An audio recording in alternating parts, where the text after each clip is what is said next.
1, 2, 3, 4.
Testing 1, 2, 3, 4.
Good evening, everybody. Welcome to the City Council Special Agenda Meeting for June 3rd. And let's go ahead and start with the roll call, and then we'll do the flag salute. So, Madam Clerk. Councilmember Bausch. Here. Councilmember Gregory. Here. Councilmember Roden. Here. Councilmember Strong. Here. Mayor Hammond. Here. Please stand for the flag salute. Join with me, please. I pledge allegiance to the flag of the United States of America and to the republic for which it stands, one nation, under God, indivisible, with liberty and justice for all.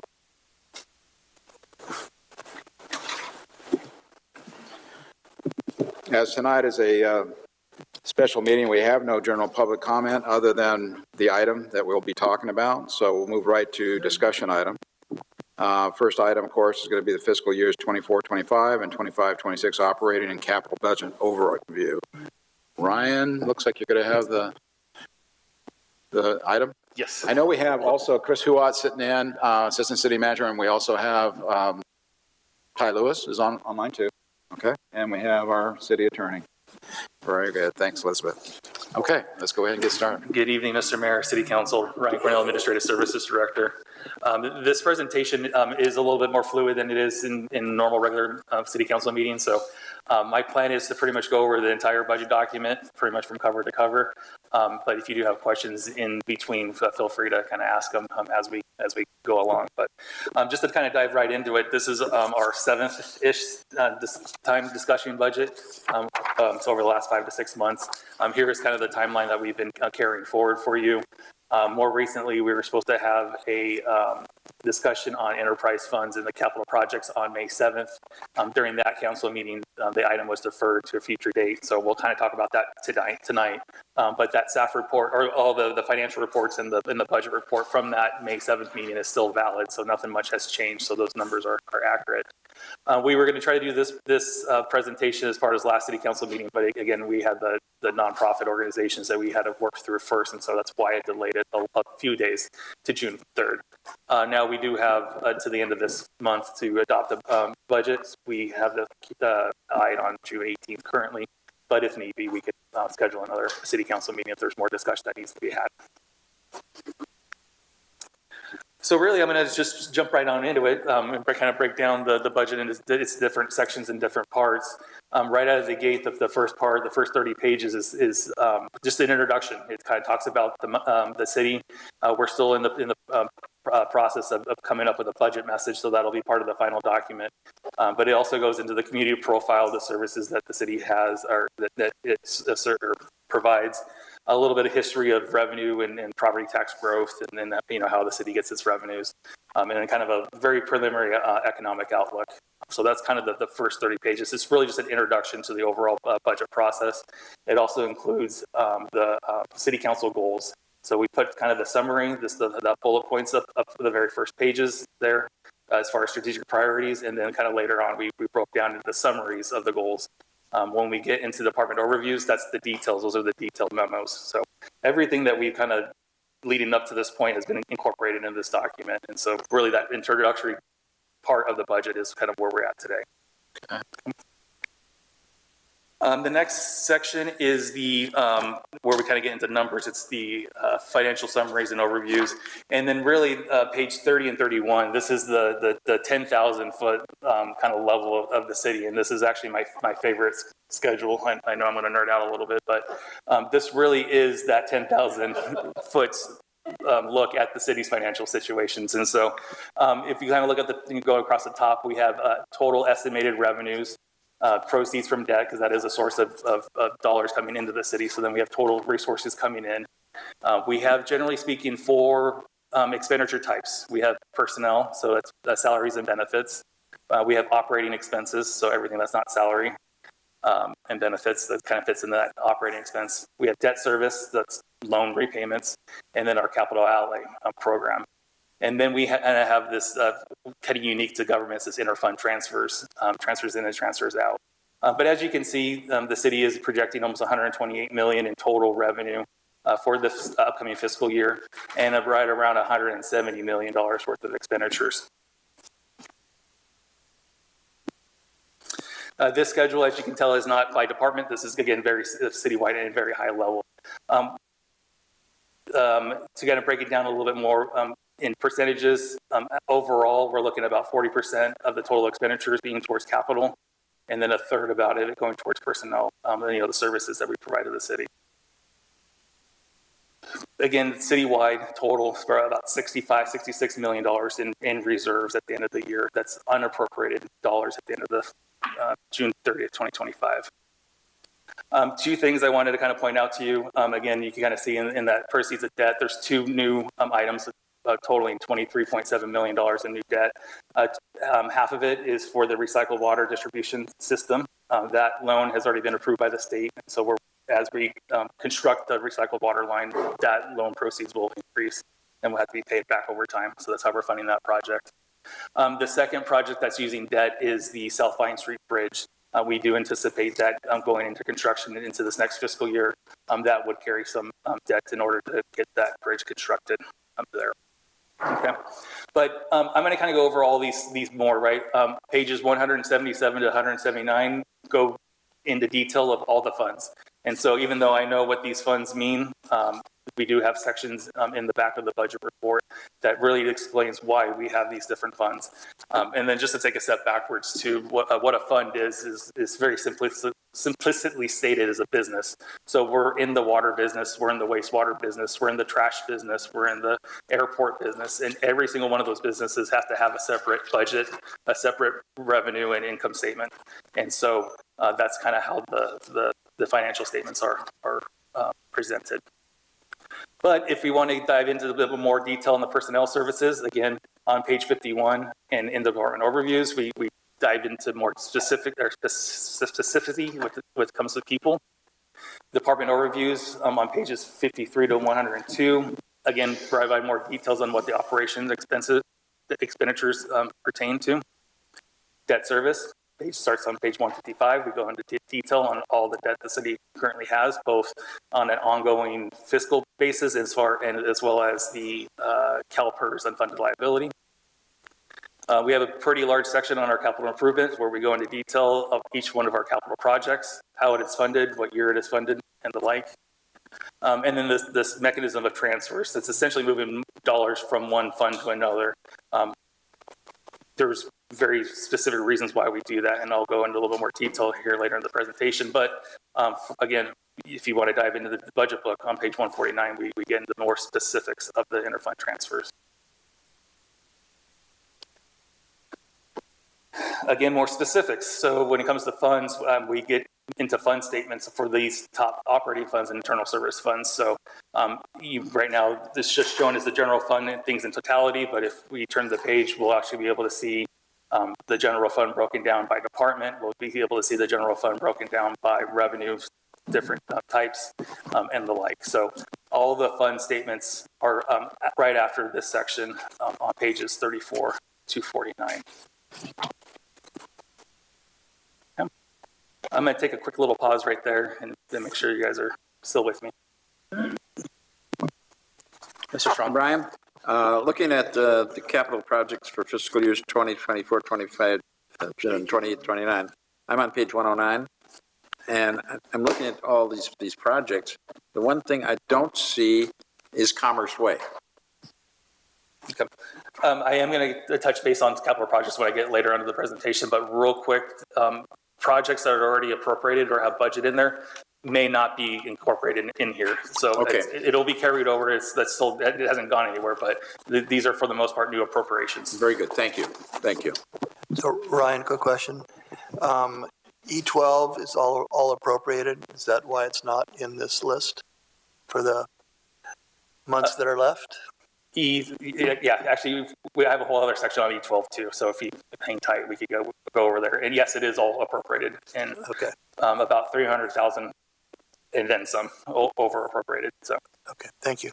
And I don't mind actually, Council, on an item like this. You know, we have so much detail.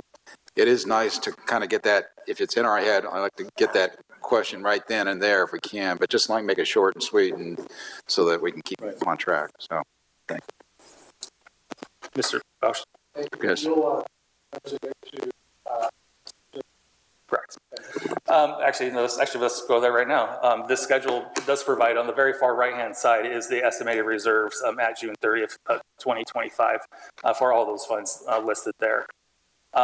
Just like a little caveat, the first one, the general fund, and I'll explain why that number is actually not accurate. It's actually more than that. And when I turn to the next slide, I'll explain what happened there.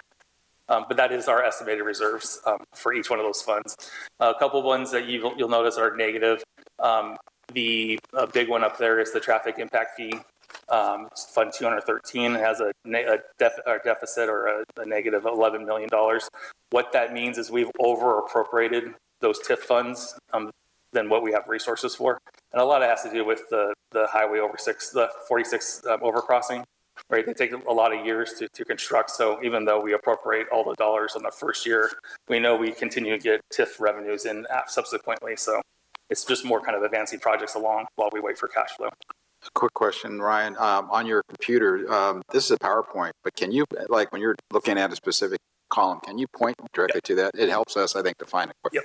Let's see if I can. Well, no, what I meant was on our screen. Can you? Yeah. No, let's see. This is a new thing. Let's see if I can get it to work though. Okay. And if there's a page number that we can Reference, yeah. reference. Yeah, and for the most part, on all these slides, I did try to put the page numbers on here. Oh, that's cool. So 213 is kind of right here, this traffic impact fees. Yeah. So we get about 900,000 of revenue a year. But if you kind of come over here to the far side, we have $11 million of a deficit. And all that means is we've budgeted more than what we have resources for. But with these projects take multiple years. It's the 46 overcrossing, it's the bridges, right? Multiple years. And so even though we appropriate all the dollars in the first year, by the time we actually spend the dollars, it's going to be several years down the road. Got it. This is page 30 to 31.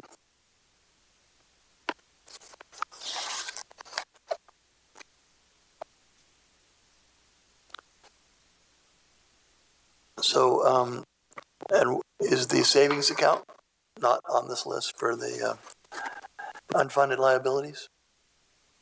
Okay, so let me switch base here. So these are good questions. So the pension trust fund is fund number or 403 pension trust.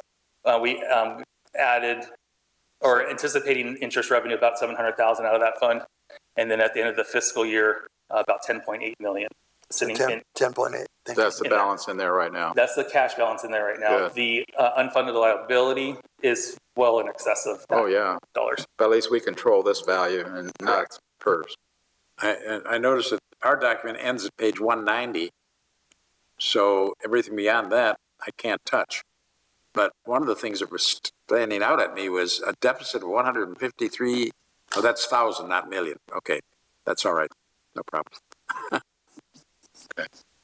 So the biggest debt we got, or unallocated, or unfunded, is 11,184,000. Right? I'm not picking up where you're. Where are you looking at? Well, I'm looking at that one is Oh, the 11 million? 2-something. 213, is it? Right. It's an Traffic impact. impact. Traffic impact fee? Yeah, it's estimated unappropriated reserves. And so is a shortfall of 11 million, or does that mean we've got that much left over? That means it's a shortfall as of today, but we know some of these projects that are sucking that, like the Years overcrossings out. and the bridges, they're not going to be constructed the next year. We've already kind of identified placeholders ahead of them. You're just taking a pulse point right now with that value, and that's going to change. It's like, it's a paper budget. It's Right. not actual cash flows. Okay. Okay, but if we're adding to reserves, what's our reserves going to be total? So citywide, the reserve total will be right around 65.6 million. For the general fund, I'm going to get there shortly thereafter. We're looking So let's try to answer questions specific to the screen that he's got, because I'm sure, Ryan, you've got a whole spiel that you're going through, and you'll get there, I'm sure. But Right. if there's something on that gets you off track on the screen that you're looking at, that's what I was trying to get at. I could ask a quick question there. All right. Okay, thanks, Ryan.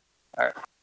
So actually, if we just turn the page over to page 34 to 36, this is the general fund, and this is kind of how that 10,000 foot level look gets kind of a little bit more finite and more detailed. So in the general fund, we actually provide a 5-year history.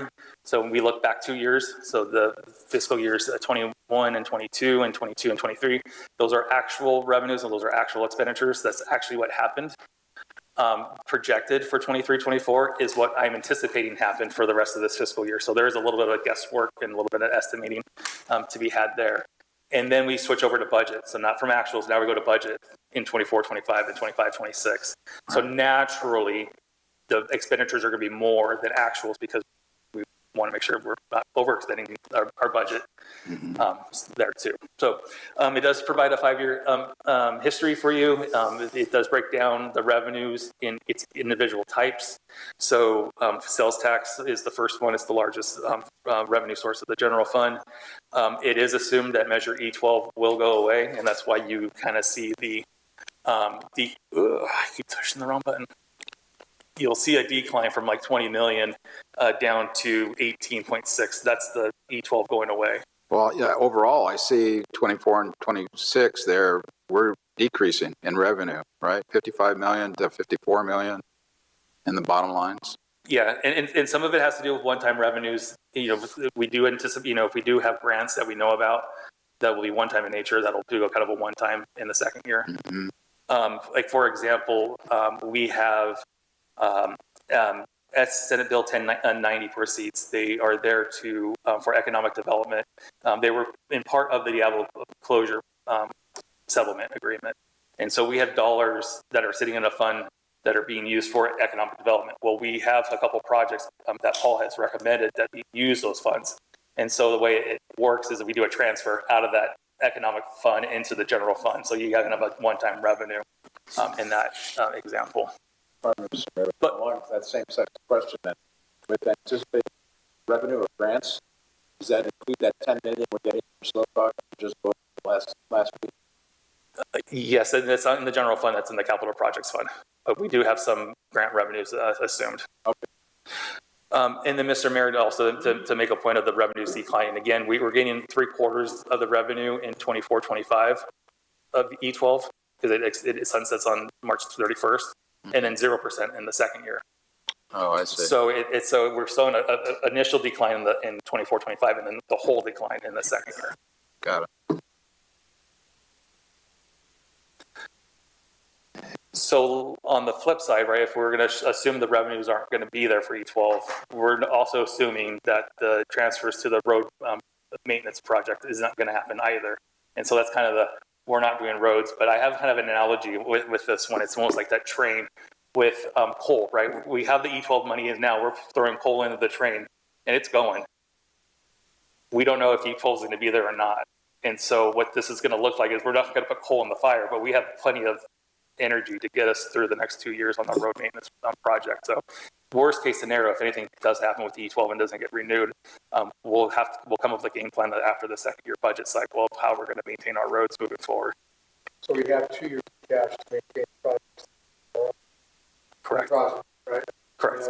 I even say 3 years. If we need. Correct. We'll be able to come up. Yes. That's good. Okay, back to general fund revenues. We have some pretty healthy increases anticipated in property taxes in the second year. That's due to some residential development currently under construction. River Oaks 2 is kind of the biggest contributor there. Yes. And I'm dealing with percentages. I think we were thinking that it was going to be a natural 4% year over year if there wasn't any sort of turnover or any new residential. I think I have a 7% assumption in there in the second year. So Ryan, I had a question on that. So why is the jump so significant between 22, 23, and 24, 25, or 23, 24? In property tax? Yeah, it's quite a significant jump. Yeah, we actually had some unusual turnover occur in the last couple of years. Some of the larger apartment complexes had a sell, and it reestablished the Prop 13 tax base. That actually had a pretty significant. It seemed a little larger than normal. Yeah. Thank you. Happy for it. And then our third largest revenue source is the transient occupancy tax, the TOT. Again, we're kind of seeing a flattening out in this next year, but then with Hotel Ava and the hotel on the South Vine Street coming online the second year, so that'll increase that assumption. So may I ask a question about this? So why are you predicting a drop in the sales tax? That's solely from Measure E12 not being renewed. Oh, I see. Okay, got it. That's the one. Thank you. Thing there. That changes. Yeah. Wouldn't it drop more though? Because weren't we figuring 6 or 7 million from E12? Correct, but you have some other revenue sources that are kind of helping soften that. It shows it for 25, 26. Oh, that's fine. But pages 34 and 35, again, this is your first opportunity to look at things at a department level, again, only for the general fund. There's some significant increases in the police department and in public works. Public works more along the lines of that reorganization and making sure that we're having adequate resources to our parks. Community services is growing in coordination with the strategic plans, and then community development, again, in coordination with the development. What's also different on these schedules too is we have transfers out. Again, I've been talking about transfers a lot too. So we have transfers to the capital projects funds on page 35, and I don't have it on the screen here. I'm sorry, but what it shows is about 7.6 million being transferred out in the current year, about another 7.5 million being transferred out in the second year. But if you look at the bottom of page 35 and 36, it'll actually list out the individual projects, what those capital projects include. So the very first one is that Measure E12 street program. So that's essentially the sales tax revenue coming in and right back out to the capital projects fund. So that's kind of that indication there. And then after that, you kind of have the different projects. The second one is that 911 data communication, and it's a negative. What that indicates is that the project was under budget. So we returned dollars back to the general fund because the project, when it was done, came in under budget. Good. So that's how. So whenever you see negative ones like that, that's kind of those nuances. You don't really see that too often. One thing I do want to point out on the top of page 36 is the Niblick Street corridor. We have a negative transfer of 2.8 million. This was one of the balancing mechanisms here. We have that ATP grant to redo the Niblick corridor. The construction for that isn't for another 3 or 4 years. And so rather than tying up general fund dollars now for that match, we're going to free up the general fund dollars now and then put that match in when we're closer to construction. The 20, actual 22, 23, show revenue under. Chris, get your, turn on your mic there. Thanks. Yeah. Is that work that's going to be done? Is it just off the books now? What happened to that? So if you look up on the, again, under the transfers to other funds, the capital projects funds for that year, it's 14,006,700. Right. So we had a significant transfer out in that year that would cause that. So 8 million of that is, I'm sorry, 8 million of the 14 million deficit comes from that capital projects. And then those funded the street program. It funded part of Niblick and down the line there. So even though the 14 million left the general fund, it went to the capital projects fund, and then it stays there until it actually gets extended. So it is that those, whatever project that was, Niblick or whatever, those are budgeted for. They're not going to come back down the road. The only time they would come back is if there was a budget savings. And that's very good luck with that. Yeah. Thank you. Do you have other questions? No. So anyway, so adding that whole summary of capital projects transfers is something new to this budget that I added to add a little bit more context of where the general fund dollars are going for what project. Oh, let me go back one. So again, on page, let's go to page 35. Right at the bottom of the schedule, it says fund balances end of year. Fund balances is another word for reserves. And so we're anticipating the general fund reserves at the end of the second year to be $16.3 million. That is right around 31 to 32% of general fund revenue. So it does meet the minimum requirements there. That percentage? is it's like 32% or 31 and change. Our floor, though, is 30%. The floor, yeah, the minimum policy or the fiscal policy goal is 30%. Granted, right during economic downturns, that's the time you do want to utilize those reserves below 30%. But first money back in, though, replenishes them, and then we are able to. So, Ryan, between 23 and 24 and 24 and 25, it's showing spending about $4 million out of reserves for projects, correct? Correct, yeah. And that was our balancing mechanism. So we did three things essentially in order to balance the general fund. One, we're dropping reserves down to close to 30%. We deferred a lot of the capital projects, and we'll get to that, what that deferral looks like when we get to the capital project section. And then what you'll see too is right above where it says fund balance is this estimated end of year budget savings. And so we're actually going to budget for savings. And so in any given year, like for this year, for example, we're going to be right around 92 to 93% of appropriations. So we have a 7% savings there. On the revenue side, we're right around 103%, I think, of revenues. And so really, we in any given year, we have those percentages. And so I'm talking about taking a piece of that, of those year-end savings and actually plug it in for the next year. I was going to ask this question later, but I'll ask it now. Is that mandated anywhere in our bylaws regarding how we fund? I don't mind spending reserves. I'm just a lot more comfortable knowing how they're going to be replenished. And that's what I'm looking at there with the 2.3 and the 2.4. So is that mandated, or is that you just being prudent? being creative, yes. Okay. To be honest, it's a practice that we did in Aurora Grande, we did in Santa Maria. It's actually not it's a quite common practice to do these budget savings or budget for budget savings. It wasn't until I came here that it wasn't. And we've tiptoed around it. Back in 2019-20, we did use some budget savings included in as a line item. It just makes it a little bit more challenging as far as making sure we're not overextending.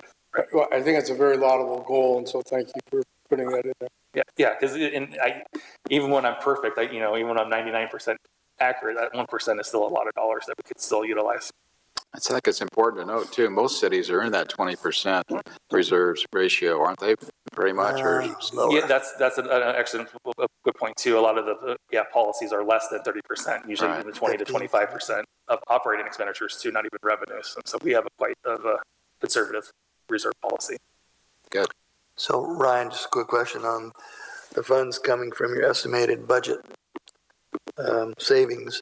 That's a combination of positions not being filled. Is there any utility benefit from our solar field in that? No, that's a good question too. So we actually are seeing benefits now. I didn't put that in the model. No, that's okay. Question. I think we're still waiting to see how that all pans out. We're still kind of testing month to month. And Christopher Aleckel has the details if you want more of that. And then my other question, would that also include like more taxes that we received that I'm planned on, or like higher J20 or TOT or whatever? Exactly. That could be part of that. Yes. Thank you. Yes, and if I may jump on that, my recollection is back about last decade, we loaned some money to some of the utilities for projects that was supposed to be paid back. Has all that money come back, or is that still coming in? So there aren't any loans from the utilities to the general fund. The only loans that the general fund has is from those deferred low, moderate income housing projects. So actually, that's a good point. Is that on the screen? If you go back to page 35, under fiscal year 22 and 23, again, under the transfers, you have Riverwalk Sunrise transferred to DIF for $2.9 million.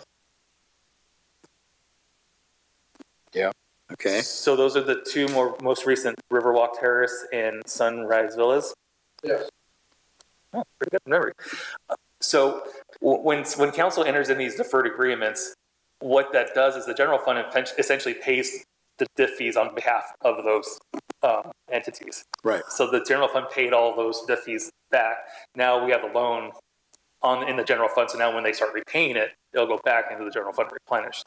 Good. That goes back to reserves. Correct. Right. The only difference is the repayment is long-term, so we can't count on that revenue or we can count on a portion of that revenue coming back in the next 2 years, but not all of it. All right, thank you. That's similar to the Housing Authority loan on Oak Park. Yes, the Oak Park ones should follow the same suit. There is a little bit of I don't want to get into the details. No, it's okay. Just similar. What I explained it was the proper way of how you establish those deferred loans. Let's just put it that way. Okay. So the next fund we have is the Measure J20 Supplemental Sales Tax that starts on page 37. So this is a little bit different than our E12, right? E12 went through the general fund and then transferred out to the capital projects fund. This one is just a standalone, completely new or different J20 fund. And in all actuality, if I'll keep it at if E12 does renew this election, it's going to get combined with this J20 activity. It's going to be easier to keep it segregated with police, fire, and roads all in kind of one separate fund, and apart from the general fund. But this is just supplemental sales tax. So when it comes to department level, there's only 3. It's police, fire, and public works on the street side of things. And then you have the transfers. Some of it's to Fleet Central Services for some equipment, but a lot of it's to capital projects. And again, I have that same schedule at the bottom there of the transfers to what capital projects that J20 was funding. So for the next 2 fiscal years, J20 is going to help fund the E12 program, roughly $5 million in change. And then we have the training tower. Those are the 2 kind of main projects coming out of the supplemental sales tax. Okay. Fund.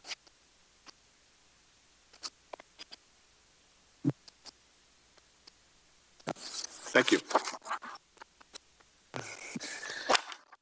I'm going to keep turning the pages. So pages 38 and 39 and 40 are what we call internal service funds. It's also known as a central service fund. So it's our information technology, it's our fleet maintenance, and our risk management. So because these programs benefit both water and general fund, we kind of create these central service funds that have their own set of financial statements. And so if you look at the top of page 38, you can see where the money's coming from. So the fund is funded by the general fund, water, wastewater, airport, right, and the like. We have all its operations underneath it, and then any equipment replacement there as well. The benefit of having these funds separate from the general fund is because we do have fund balances, so we are able to identify that this reserves, this 1.3 or 1.5 million, is solely for IT equipment replacement. We have mandates from CARB to replace vehicles and transfer our existing fleet from whether gas or diesel to electric, and all of our maintenance equipment for. How are we budgeting for that? I know it's not part of this budget, it's farther out, but at some point we need to figure out how we're going to do that. Yeah. So just for the rest of the council, one of the new requirements from the state is to convert all of our fleet from gas and diesel to all electric. Yeah. So that includes all mowers, all the landscaping, right? Mowers, tree trimmers. It's quite a bit of a beast. And so all I can say is update is we've had conversations with the maintenance superintendent, Dwayne, and Cruz. They're already starting to do the networking with other cities to figure out how we're going to be able to do it. Because some of these vehicles, you don't even have the all-electric option. No, and there isn't. Some of it, it's... And I guess, what's going to happen if we don't? I mean, what the heck? And again, I think it's one of the state overreach, I hate saying that, the state overreaches too, where they wrote this law that kind of blanketed everybody, and we really don't really fit, I don't think, into this piece of it. So we definitely have some struggles and some challenges to be had. We'll think through it. At some point, there'll be like a JPA set up or some kind of a big and I have to apologize somewhere, right? Or at least we would take advantage of any and all of those potential options. I have not yet reported to council or to you what I've already told Frida about and Christopher, and that is that our community 3C energy company, the president has offered us money for that stuff. He's got a lot of money he has to spend, and he will give us up to $5,000 per regular vehicle and full cost on converting our major vehicles. in public works and in utilities. And he's got millions available. And he's willing to give it because he hasn't found anybody else who wants this money, and they've got to give it. That's part of their program to do benefit programs. And so he asked me specifically to ask this city to please take some of that money. I've got a Zoom meeting with him on Friday. I'll ask him about that. Good. Please do.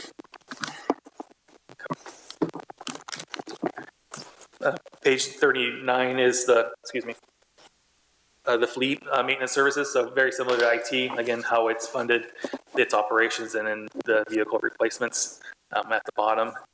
And then on page 40 is risk management. And the reason why risk management has its own separate fund, again, whenever someone does just random damages, if they hit a light pole or hit an electric box or whatever, we can't recover those proceeds from insurance. We have this kind of bucket of money so that we could pull from. It's not really impacting the operations. So every year we kind of just put a little bit aside so that we know that if something happens that we can't get insurance reimbursement for, we could cover the expenditure, the replacement. Okay, and then moving on to the enterprise funds. So page 41. He's the one who said it's supposed to. No, it's wrong. This is not the right kind. Page 41 is the downtown parking fund. What you'll notice there in 24-25 and 25-26, there's zeros all the way down. So that is kind of that significant, or signifying that the parking program is dissolved there. As of right now, we're estimating the general fund loan write-off to be right around $600,000.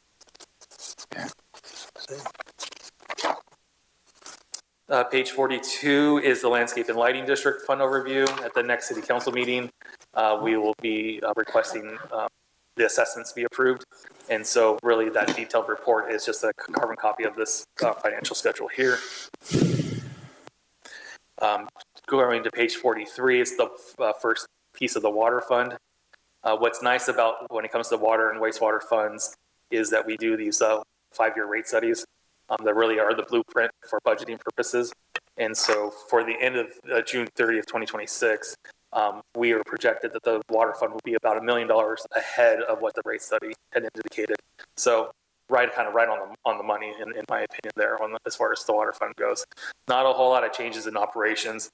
It's just kind of status quo.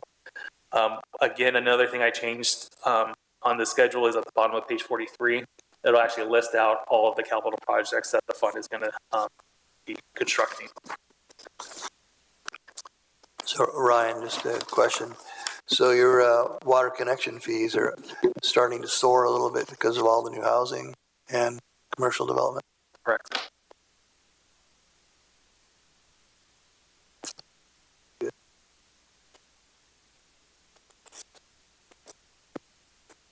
I see we got the Nacimiento operations in there too. That's what I was looking for. So Yeah, there's not. Yeah, it seems like Nacimiento operations is just another year in there.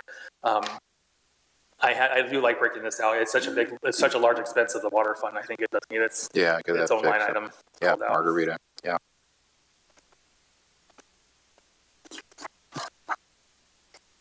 Okay, starting on page 45, it's the wastewater fund, so kind of very similar. We have a rate study that helps us, guides it.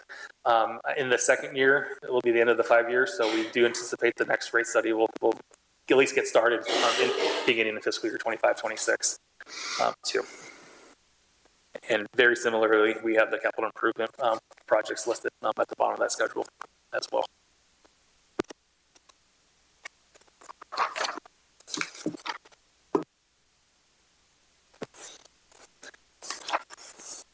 So let me just point out again on page 46 towards the bottom. Again, you have the transfers of other funds, and so it really does list out where all the dollars are going from. So if it's leaving the wastewater fund going to the general fund, and so I'll explain this a little bit later, but that's essentially covering the general overhead, city council costs, city manager costs, finance costs, kind of those general overhead costs that we can charge to those enterprise funds. There, you'll see the at least for the wastewater fund, the recycled water fund, we have a different fund for the distribution system because we do have one customer, Caltrans, that's buying recycled water. And so it's a standalone fund. We have a standalone recycled water fund. Obviously, it's not enough to revenues to cover the expenditures. So we just do a transfer out of the wastewater fund into the recycled water fund to cover those costs. Still going to be a couple of years for Still gonna be- J-Lore to get that system up and running too, so, Right. yeah.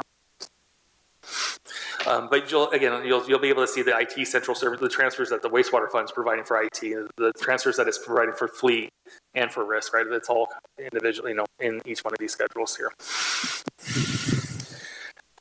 Moving on to page 47 is the airport fund. And so we do have a little bit of changes in the airport fund. More significantly, the decent revenue increase with the new landing fees and tie down fees and the like. We do have personnel enhancements incorporated in here, and then you can kind of see the different projects listed there as well. Totaling right about 1.4 million in the first year and 485 in the second year.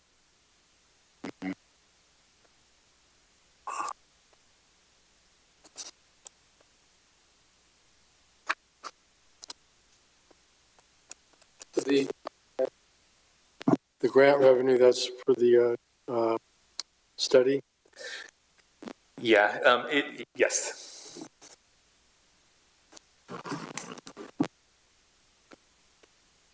The delta there on the airport is basically the grant funds, grant revenue, I see. Looks like, in 25, 26, we're down a $500,000 from the previous year. And it looks like, the grants are usually the big funder of the revenue source there. So I know we just got something from the FAA. So. Right, and then just to remind everyone too, right, the budget is fluid, so even when we get to the second year and we do get a new grant award too, everything will be updated at that time as well. This is just our best outlook as of now. Yeah, best guess. Okay. And then our last two funds on page 48 and 49 is the solid waste fund. This is a little bit of a change for this year. We're going to redirect the landfill tipping fees directly to this new standalone fund to contain all solid waste expenditures into this fund. Previously, solid waste expenditures were part of the general fund as a utilities expense there, but we're going to start treating it as a real enterprise fund moving forward. So a question I have on solid waste fund there, Ryan, was, I know Adam's looking for all the granting funding they can get for that PFAS facility out there. Right. You're not really showing anything here until that actually starts to raise its head, though. Correct. And yeah, generally speaking, just a very general when we include, so when a project's under construction, that's when we'll include those, if it is revenue generating, like the hotels, that's when we'll include those budget assumptions. Right. But when we get the grant award, that's when we'll include those budget assumptions, but we're not quite there yet. Good. Thank you. Right. Where did I miss the franchise? Okay. Under revenue? So there's two different things on the trash side. There's the tipping fees at the landfill that people charge at the gate. That's what we see on page 48 here. That's the 1.2 million. If we flip back to the general fund on page number 34,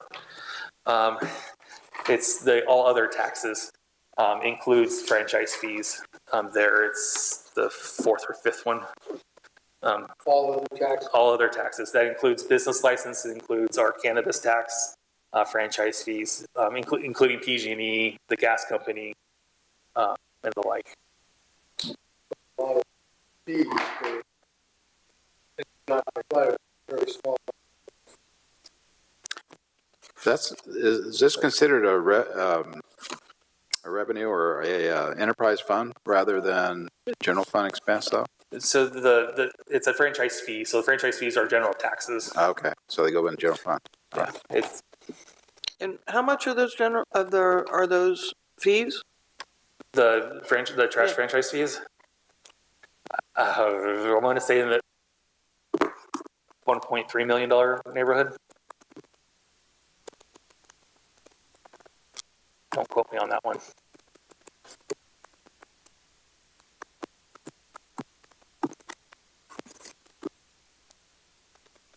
Okay. Okay, so that's all the fund overviews. So the next section of the budget report has to do with people. So we just kind of shift gears and just look at the personnel on page 51. The schedule breaks down the personnel by department and then the personnel by its funding source. The individual positions will be kind of found in the department overviews. But up here, I threw up a chart. This is kind of a history of the number of positions that each of the department has had over the last 5 or 6 years. Again, up on the screen.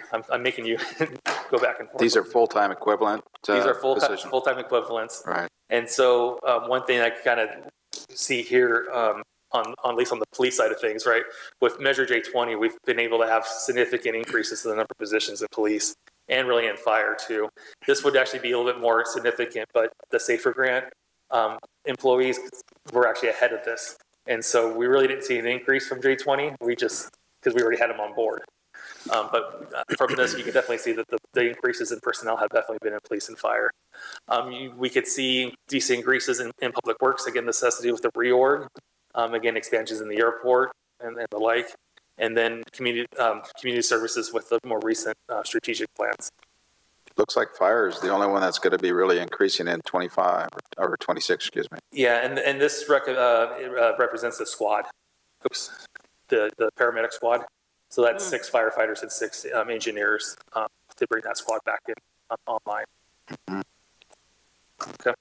But then really for the most part, city manager's office, my department, and then utilities have been pretty much flat as far as people goes historically. And we kind of see the community development due to the growth in development. Oh, before I move forward, but yeah, total FTEs, full-time equivalent, it's currently just under 300 now. We're going to increase about 11 in the first year and then another 11 the second year. And here are the specific positions that we're going to be adding to it. First one is that human resources lead position to kind of help with the recruitment and retention components. Fire training officers, that's funded with J20. That's going to, again, that's another stated goal, actually. Yeah, I think, Jonathan. Actually, I think all of these are stated goals, position-related goals. Well, I know that the fire's been trying to get the squad up and running again. Is that really what it's going to be about right then? Yeah, so we have the squad in for the second year there. Yeah. 3 firefighters, 3 engineers. We did have some water maintenance personnel assumed in the rate study, so we assumed that in the budget in the second year too. What we talked about contracting out some of our planning and whatnot. How is that outside service budgeted for? So it is a combination. So we do estimate. Oh, I know the position, so we know what their estimated budget that there is there. And yes, if there is a staffing shortages and we're using outside services, we will move administratively budget savings out to cover the personnel costs because it moves into operating. We do have a baseline operating cost where we know we're going to send costs out or have a third party personnel or professional services do it. So we do already have an assumption built in, but if it exceeds that, we usually draw from budget savings in order to. But it would be operating expense, not personnel expense? Correct. Thank you.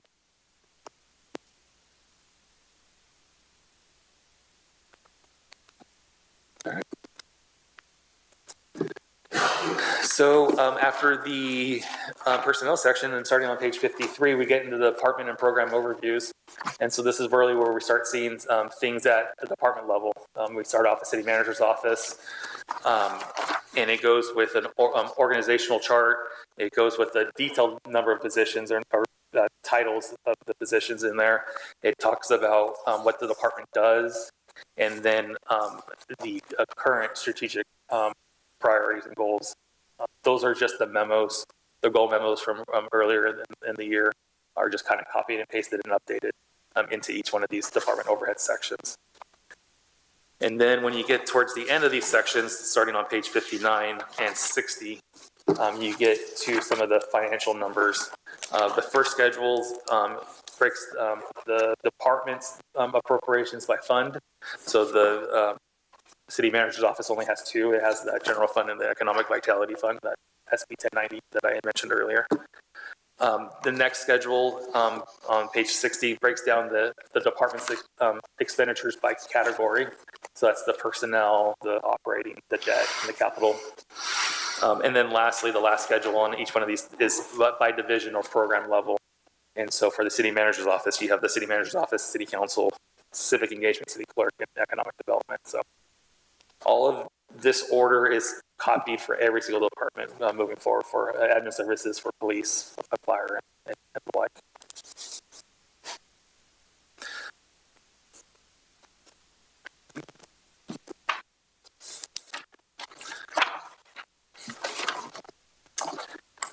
So if you turn to page 85, there are certain goals that we did include in strategic priorities, but we didn't have the financial resources in order to fully commit to those goals. So some of them have to do with the facility replacements and security enhancements. So, and all those is just deferring some of these costs out to future years because we couldn't have the resources this year to do them. One of them is number 10, that on page 87, that beautification project. We're only going to do beautifications over at the airport area. We're not going to do them on the gateways. We're going to defer those projects to future years. And so if you kind of read into the actual paragraphs, you'll be able to see which ones are actually included in the budget and which ones are not. So let me ask a question again on that one. Something I've been trying to get started for quite a while is, and you mentioned the gateways, the signage or the service club monument signs that we have designed and set up, kind of approved through the planning commission. I'd like to try to get some sort of a way to put a placeholder on that where we can start working on those projects. Remember, we were going to be doing one at First Street, one at North 32nd, I guess, and then at 46 East. Those are the three gateways that we've been talking about, and I think it's kind of important as a project to kind of get something in the ground to kind of head toward that goal. And we keep pushing it back. It's been that way for quite a few years now. So if we can talk about that next time too, or start working on that, Brian. And just for clarification, we do have beautification projects at Wingway and at the municipal airport. Those ones are included because we're utilizing airport funds for those. Right. Well, that's part of the enterprise fund though, right? Or, right, correct. Exactly. Not really part of the general fund coming out of the city part here. But, okay. Thank you.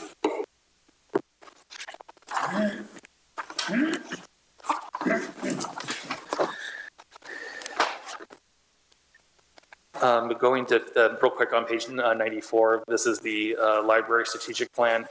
We had in there for the second initiative to increase teen services was to add a teen services librarian. In looking at the overall needs, we're going to put pause on that one and put that in the third year of the overall budget, and then add in a carpet and security enhancements in its place. So we'll get the carpets upgraded instead of having that additional body, at least for as an interim solution.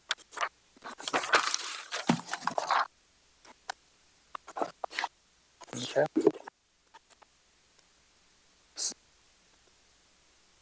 And Mr. Mayor, unless you had specific department overviews questions on, I wasn't going to go over each individual department overview. The only one I'm kind of wondering about is the safety, fire safety center there, you know, and with what I know that Panada's given us some grant funding, but now I'm hearing that there might be some problems with money coming that way. I'm not sure, but do we? I think it was I set up. It's like $2 million in the fund for that budget. Is that what I think I saw? Somewhere correct. We have at least $5 million total appropriated for the overall project. Okay. Utilizing Measure J20 funds. Do you have an update on Senator Panetta's? Station 3 or what? Yeah, Mayor and Council, I think the training center would be behind Station 3. And so during the last fiscal appropriations process, Congressman Panetta did secure $500,000 for that project. We're actually in the process right now of receiving that funds. There's a process we have to go through. through the granting agency to secure those funds, and certain hoops and hurdles we have to jump over and through. And Deputy Chief Harris is working on that right now. But we have been in contact with the granting agency. At this point, I don't have any reason to believe that those funds won't be becoming available. It's just a matter of getting through the federal process. Well, that's what I'm worried about with what's happened last week with the verdict. Well, I've heard a lot of stuff going on with, well, we're not helping Democrats at all, and it's done. So I don't know. I'm not aware of any sort of clawback or anything at this point. Those appropriation bills have passed. Not to say that something couldn't happen in the future, but okay. At this point, we're full steam ahead. Moving forward. Yes, Okay. sir. All right. Thank you. But Mr. Mayor, just to clarify that, I don't have those dollars appropriated or assumed in this. I have this being funded 100% by J20. And so if we do get additional grant monies, that'll just be. Just helps that out. Got it. Correct. You've got it sourced other ways. Got it. Okay. What about the corporate yard? Now, how's that coming up to speed? Yeah, I'm going to go over CIP. This is the next section I'm going to go over. All right. So Very good. if we're ready to go there, I don't mind doing that. It's starts on page 107 there, but if we actually go to page 109, there's kind of an introductory section to the capital project, but 109 is actually where we get to numbers. And what this does is just list down project by project down the rows, the estimated costs in the columns and at what year we're going to construct them and fund them. So pages 109 to 111 provide that summary level. And then every single one of, or I should say every single one of, the vast majority of every single one of these projects have associated project description and page behind it that goes into more detail of how the project's being funded, what funding sources, what years, who's the project manager, kind of an overall description of them all.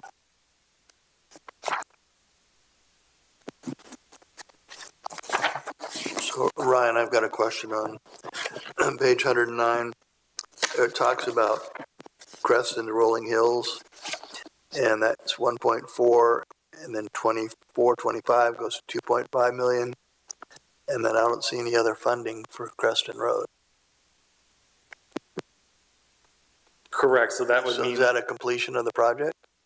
correct. That means that we'd only need 2.5 million left to fund that project. And that's because the Red Hill guys did that other part in advance, right? Or the developer? Well, The it's, part that's further south from the Rolling Hills. this is just the road maintenance from on Golden Hill. This isn't the Crescent Road project. No. Crescent Road Phase 2 is actually under transportation. So if you actually switch the page to page 110, there's a Crescent Road Phase 2. Oh, okay. That's your roundabout at the Golden Hill or at Rolling Hills and Crescent. Didn't I see an email, though, that something happened with our funding on Crescent Road? Niblick corridor. Neverquarter, that was it. But no, but Yeah. that got flipped. Oh, Yeah. oh, I didn't hear that part. Okay. I heard it was Say what? moved. Christian went. Yeah, maybe, Mayor and City Council. So that had to do with a state grant that the city received, and there had been some back and forth at the state level because of the budget deficit that they're facing. And there was some attempts to claw back some funding that would have potentially put that funding in murkiness, I will call it, I guess. And we received some word, at least preliminarily, that will not be the case, that funding is secure for the time being. So the 46th bridge? Is that what you're talking about? no, this is Niblick Road. The city received what's called an active transportation program grant, about $14 million to essentially construct a Class 1 multi-use path from First and Spring all the way up to Creston on the north side of the road in front of the high school and the commercial center there. And that funding is doled out in like essentially 3 different tranches. And there was an attempt, I think, to kind of claw back some of those future tranches to try to balance the budget out at the state level, or at least get closer to a balanced budget. Right. But again, through some discussions, our understanding is that funding is no longer being considered for clawback at this point in time. So it is secure. For the time being. Yeah, never know. All right. Thank you. I think to carry on Councilmember Gregory's point, On Crestron Road, we have phase 1 currently underway. Phase 2 looks like it's going to be going on for 3 years. Correct. All right. Or 2 years. So that funding is secure? Yeah. Great. That brings up the money I was looking for. So. Yeah, that's a really important project, so thank you. So if we flip to 113, again, we're going to need more detail of the projects. The 113 is road maintenance. So that's the whole we could get through for the next 2 years. So here are the next 2-year segments of roads. Again, if E12 does not get renewed, that's going to be a whole different discussion at that point in time. And then, yeah, really beginning on page 115, let's really get into the project details on all of this. On page 116 is the South Vine Street Bridge. This is where you kind of see the proceeds from debt. We're looking at right around $14.5 million worth of a loan for the construction of the bridge. Mm-hmm.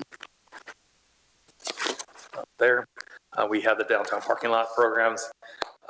If we go to 118, this is the North River bike and pedestrian path. We asked SlowCog for a $2 million grant. They awarded us $880,000. So I don't know if you see it, if it's highlighted in yellow on your end, but on my end it is. So we still need to find a $1.1 million to fund that project. There. But like I said, every single one of these has a very detailed listing. If we go to page 131, this is the stormwater projects. This is one of the budget balancing mechanisms. Initially, we had all of these locations being funded in the first 2 years of the budget. But as you can see, we kind of just took the same project and spread them out over 5 years versus just the 2. So this was one of the ways we balanced it. And actually, if you turn the page, the Parks and Rec, this is something very similar, where we had a lot of these Parks and Rec projects in the first 2 years, and we just kind of pick the lower priority projects to future years.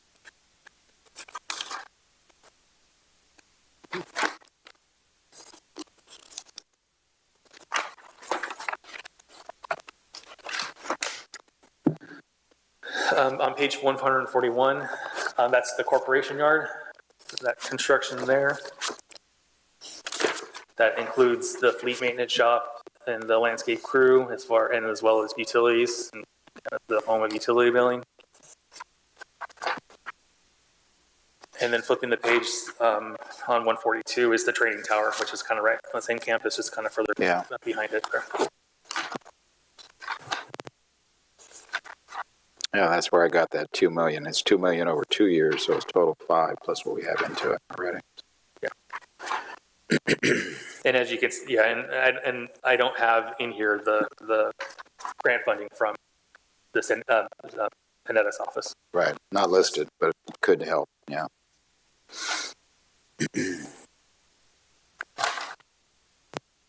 That also brings up a point with TOT, just as a reference. I mean, you're not including the hotels that will be coming online these years into any of our calculations, are you? So the Hotel Ava and the Residence Inn, I think is it Residence Inn? The one that's on South Vine Street. Those 2 hotels are assumed in the second year of the budget. They are? They are. Oh. So you're showing for 25, 26? That's if you look at the revenues for TOT, you'll see it goes up to 13 million. For the Ava and which other one? The Marriott. So if we flip back to page 34. 34. Right. That's something different. Before, we never really used to count those until the egg hatched, basically, right? It's usually when they break ground is when we include it. Oh, okay. So are you on 34? So yeah. if we go across on the TOT, it's right around 9.8 million for the first 2 years. We're just over 10 million. Went up 3 million. And then it goes up 3 million in that second $3 year. million jump. Yeah. So that's for the Ava and the Marriott project. Correct. And River Lodge back online, but that's a little. And that doesn't include any other hotels right now. Correct. Just those. Okay.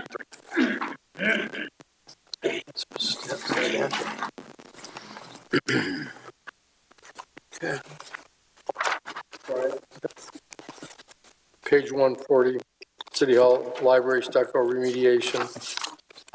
Looks like we're going to do the bulk of that, 25, 26. Is this what where it was, stucco was falling off? Can we wait that long? Or do we have the rough patch where the leaks were coming from? If I'm not mistaken, I think that we need all of 24, 25 to actually design and come up with construction documents and then actually hit construction in the second year. But I see Frida shaking her head. Do we have a lot of silicone up there somehow? Yeah. Plugging the holes? some glue. Gorilla glue? Good. Thank you.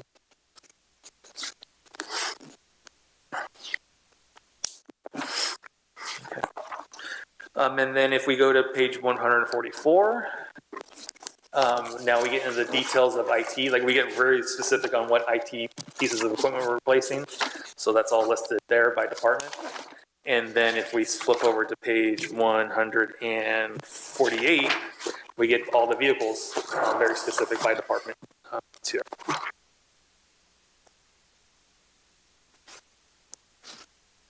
And that's where I actually made a note that, we could actually defer, some of that replacement. I mean, to save some money, if the equipment's still good and it's still serviceable, I mean, even though it's supposed to be replaced, we can push it out, can't we?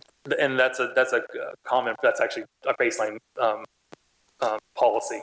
If it doesn't need to be replaced, we won't replace it. Exactly. Maintenance gets to a point where it needs to be, but yeah, I get it. So. And yeah, we definitely look at, we don't want things to go offline, right? There is a balancing act, but we definitely look at every single piece of equipment to see what we could extend. Kind of what I said about our ladder truck. I guess Jonathan's not here anymore. Oh, there. Yeah, Randy, I don't know. That ladder truck, I don't know. I hope that, I know we have one on order and it's not really on paper yet, but right, yeah, it's a couple years out. That's a big chunk right there. Yeah. One thing I want to point out on this schedule on page 148, the water and wastewater are more new to the central service funds, so they weren't actually doing that set aside. They were just paying for the vehicles out of reserves out of the gate. And so the way we're implementing this is any new vehicles is going to be moved over to the replacement schedule and collecting, but anything new or anything that's been previously is sold the old way. So we kind of have these two different systems. And so that's why you don't really see estimated set-aside funds for any of these enterprises because we don't have any. We never did. Okay. So, but moving forward, we will for every new piece. Just an aside comment.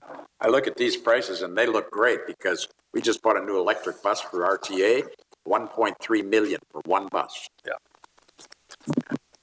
And again, the fleet's going to be challenging in the next couple of years too if we have to go to that all electric route.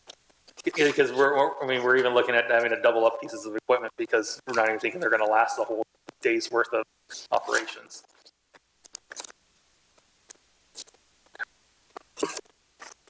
All right, so the next section is the interfund transfers.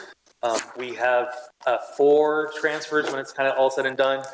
This begins on page 149, and again, it goes into much more detail than I'm going to go into, but the first kind of transfer is an operating transfer. That's pretty simplistic. It's the wastewater and the recycled water relationship, where the recycled water doesn't have enough revenues coming in from the customer, and it's being made up by the wastewater fund. So that's an operating transfer. We have cost allocation transfer. That's general fund overhead. That's finance, AP, payroll, city, charging the enterprise funds, those costs. We have capital transfers. So whenever we have a capital project that might have 4 or 5 different revenue sources, we do it via transfer. So we keep the expense in the capital improvement fund, and we do all the transfers from all the different other funding sources. And then lastly, internal services funds, those the IT, fleet, and risk management. The next section after that is long-term debt. So we go into all of the city's debt on pages 155 to 159. Kind of what the city is anticipating as far as debt payments in the next 2 years. And then lastly is the appendices on page 166 or 63 to 188. These have the draft resolutions that will be formally adopted by council. It has the fiscal policy. As I mentioned already, it has all the fund names and descriptions. And then I hope I got all the acronyms. We use a lot of acronyms in finance. And so for those, we do have them explained out there as well. Quick question on, it was at D28 where we built all those things. Is that 28? D98. It is D98, but it expires in 2028. 28, that's what I was, yeah, that's what I thought. I wasn't, not showing here yet on our radar, so to speak, for being gone, but, In fact, the only thing on D98, if you want to go back to page 34 or 30, okay. 31, which is that high-level summary sheet, the very last fund that's listed is the Measure D98. So that's just Yep. the debt service fund. So we have right around 1.3 million in cash reserves. We're still collecting some assessments on it, but then our debt service is about 2.3 million. Okay. We have, looks like a total of $40 million in loans payable. Is there a way to get a breakdown on that? Is that included?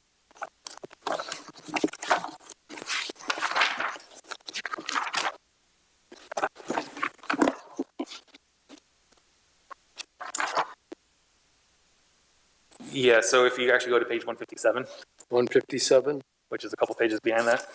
She didn't go too far. Thank you. It's a very similar theme. If you get used to these, but I mean, I'm used to it because I created these budget documents, but it always starts off with summaries and then we get more and more detail as you get further back. So there are, it looks like 4 different loans. So how do we're not getting to 40 million there. So this is annualized.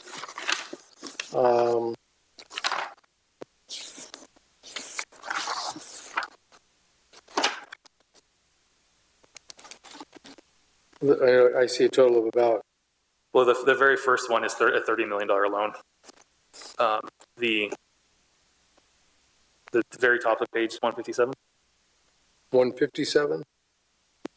That first paragraph. Okay, it's not included in the schedule at the bottom of it. I got you. Thank you for pointing that out. I missed that. So Ryan, the GeoBond fund, what's your scheduled payoff date for that? It's a little early. So it's supposed to come off in 2027. So I think we're just 1 year ahead of that. So about 2026. Thank you.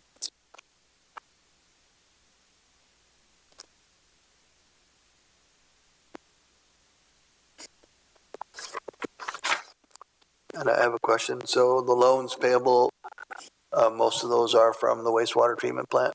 Yeah. Thank you.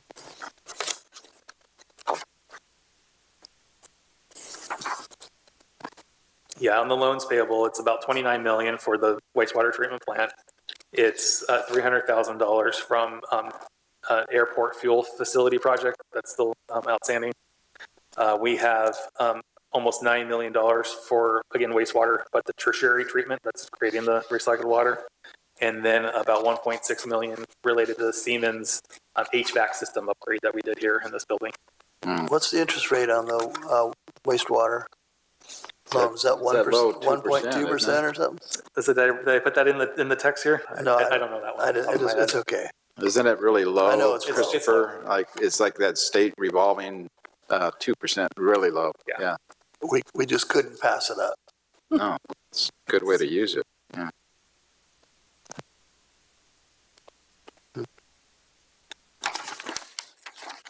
Oh, there's unfunded payments. Okay.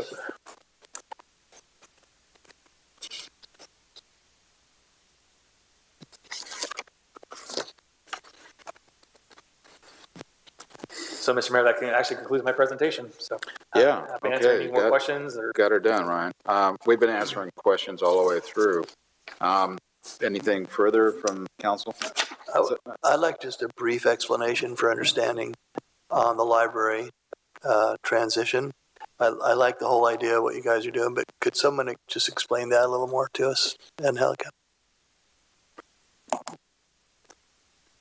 This is more of a promotion than a question. Angelica Fortin, Community Services, and I do have Eric Lashley, our city librarian, here today who can also answer questions.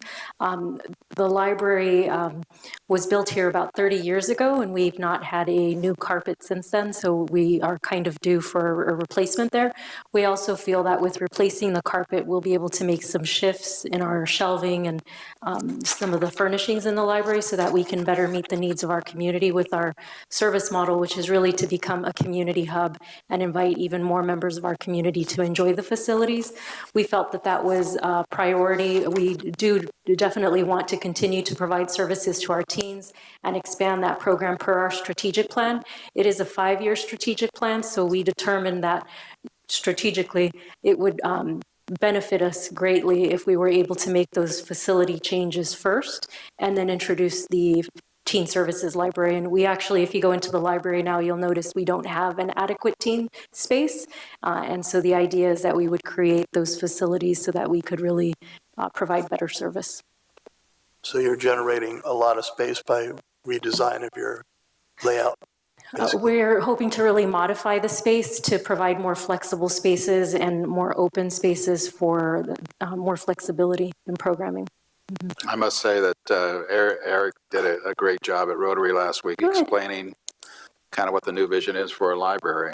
Really, yeah. We're making some really great progress on our strategic plan and really trying to develop modern library service in consideration of our small town appeal that we want to maintain. Very good. Mm-hmm. Thank you. Okay, if there's no other questions, I'm going to open it up to public. And I do have a question. We didn't really talk a lot about OPEB or long-term pension. Is that intentional? No, not intentional. Happy to have more further discussion. Give me the high level assessment. As far as OPED and pension, I think we were just going to continue the pay-as-you-go model for at least the next 2 years. It hasn't really risen to the attention or the goals or priorities to do anything more than just do our normal regular payments to CalPERS. The 48 million unfunded, any cause for concern there? That seems to be in line, high, low compared to other municipalities our size. Yeah, our funded status is in the 80s, 85%. I mean, obviously you want it to be 100%. That's perfect. And there was even some debate that you don't want it at 100%, but I argue with that as well. We've been in the mid 80s for a handful, 7-8 years. So I don't see it changing significantly. Okay. All right. Thank you. Or being an area of concern. Yeah. I mean, yeah, you're right. It would be nice to get it to 100, but you don't want to put that money in there either when it could be serving a better purpose. But it's an obligation that we owe, and it's just nice to get that behind us. And then it is nice to have that Section 115 trust so that if CalPERS does change their assumptions, which they have done in the past of being more conservative and it increases our rates, at least we have a little bit of protection using that safety. Control our own money instead of them. Perfect. All right. Mike, yeah, go ahead. Michael Rivera, just a couple of questions. Ryan, good job on the presentation. Very clear, easily followed somewhat. It's all numbers. Clear as mud. You know, having some language in this, explaining to the public what the potential rough waters we have ahead of us, $70 billion in California debt, that's going to trickle down to the local communities. Having some language or having a contingency plan related to that, I think would be a good idea, so that the public is aware that there are some uncertainties ahead and that we have, Chris indicated that there was already some clawback at the state level for some funds, I think you mentioned. So, I think that's just the tip of the iceberg potentially. Once this election cycle is over, I think we'll get a clearer idea of what we're faced with, because I think there's a lot of smoke and mirrors going on in Sacramento right now. So I think the schools are going to be hit very hard. And that's going to be very devastating. Teachers are going to be hit very hard, potentially. God forbid that happens, but in all reality, that may happen. Now, Chris, Ryan, you'd indicated the TOT, the money that we get for TOT. Does that include the pass-through that we provide? I think 3.5%.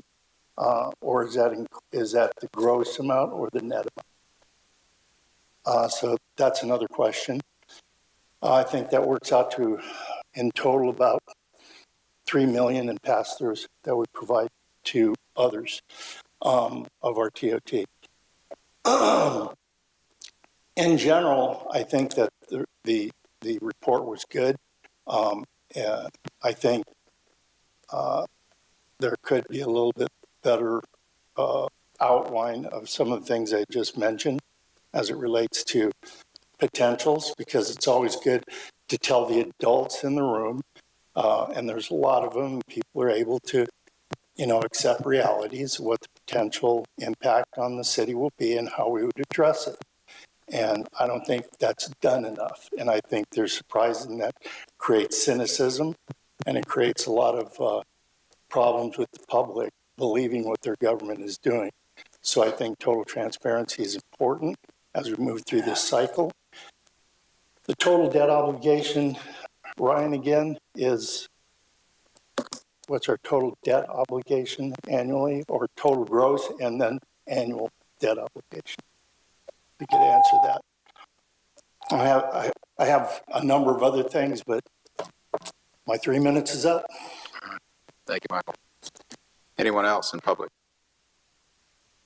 Okay, we can get back to council and answer Mr. Rivera's questions about the pass-through for the TOT. Yes. So the additional assessments that are included on the hotel taxes are not city revenue, so they're not included in the city's assumptions. Those are pass-through dollars. So it's not a revenue expense. It's not even the city's revenue.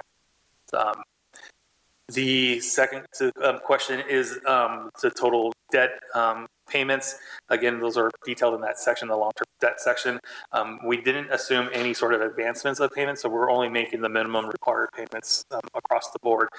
For the first year, that's estimates to about $6.8 million in the first year, and about, $6.8 million in the second year, and 9.6 in the first year. So my question back to you, when I first got here this afternoon, I asked you, we have definitely balanced our budget. We are living within our means, and that's before we were talking about there was going to be a deficit. Now we are basically level. You want to explain that? Sure. Yes. In April time, when we were giving the council the budget presentation, we included all of the asks, all of the requests, all of the services that the community and staff was recommending to be put in this next 2-year budget. Obviously, the amount of asks exceeded the resources that we had. And so how we balanced the budget, let me rephrase that. The total asks and the total amount of resources was the delta of about $18 million. We had $18 million more in asks than we did in revenues. And so we did it a combination of 3 different things. We did it by deferring a lot of the projects out in the outer years. We brought down the reserves down to 30%. And then we included that whole budget savings, which represents about 5% of the operating expenses that we're anticipating. So by just doing those 3 mechanisms, we're able to balance the budget, so we're meeting minimum reserves. Just for reference, can you name some of the CIP projects that got deferred, just so it gets on our radar a little bit? Sure. And one example was during the stormwater. We had all those stormwater projects were initially included in the first 2 years, and we spread those out to 5 years.